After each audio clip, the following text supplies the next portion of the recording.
Hi అండి, welcome to my channel అమ్మ వంటల వేదిక. ఈరోజు మనం టేస్టీ అండ్ హెల్తీగా ఫ్రూట్ సలాడ్ ఎలా తయారు చేసుకోవాలో చూసేద్దాం. ఎవరైనా ఫ్రూట్స్ వద్దు అంటున్నట్లయితే ఒకసారి ఇలా ట్రై చేసి చూడండి. దీనికోసం మనకు కావాల్సినవి 1/2 లీటర్ పాలు, చక్కెర మరియు కస్టర్డ్ పౌడర్. ఇక్కడ నేను వెనిల్లా ఫ్లేవర్ తీసుకుంటున్నాను. ఇప్పుడు ఈ కస్టర్డ్ పౌడర్ని 2 స్పూన్ల వరకు పచ్చి పాలలో వేసుకొని బాగా కలుపుకోవాలి. మొత్తం కూడా పాలలో మెల్ట్ అయిపోవాలి. ఇక్కడ నేను 1/2 లీటర్ పాలకి 2 స్పూన్ల వరకు కస్టర్డ్ పౌడర్ తీసుకుంటున్నాను. ఇప్పుడు మన వీడియోలో చూపిస్తున్న విధంగా కస్టర్డ్ పౌడర్ మొత్తం కూడా మిల్క్లో ఇలా మెల్ట్ అయిపోవాలి. ఇప్పుడు స్టవ్ మీద గిన్నెలో 1/2 లీటర్ పాలు ఇలా మరిగించుకొని అవి మరిగేటప్పుడు స్టవ్ లో ఫ్లేమ్లో పెట్టుకొని ఇందాక మనం కలిపి పెట్టుకున్న కస్టర్డ్ మిల్క్ ఉంది కదా, అది మొత్తాన్ని దీంట్లో వేసేసి బాగా కలుపుకోవాలి. ఈ ప్రాసెస్ అంతా కూడా లో ఫ్లేమ్లోనే చేసుకోవాలి.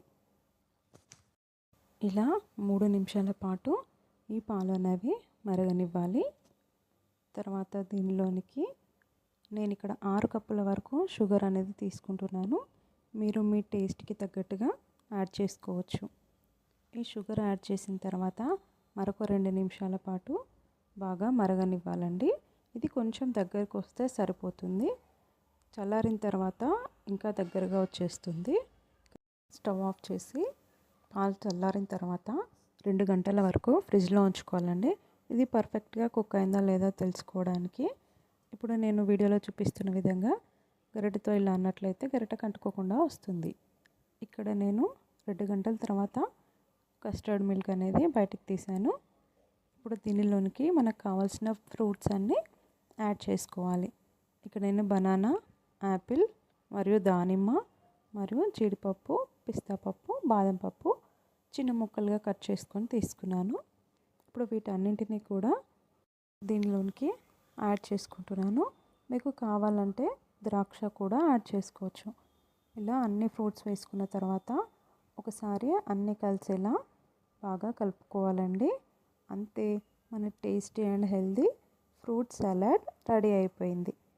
ఇది చల్లచల్లగా తింటే చాలా రుచిగా ఉంటుంది. దీంతో పాటు ఐస్ క్రీమ్ యాడ్ చేసుకుంటే ఇంకా రుచిగా ఉంటుంది.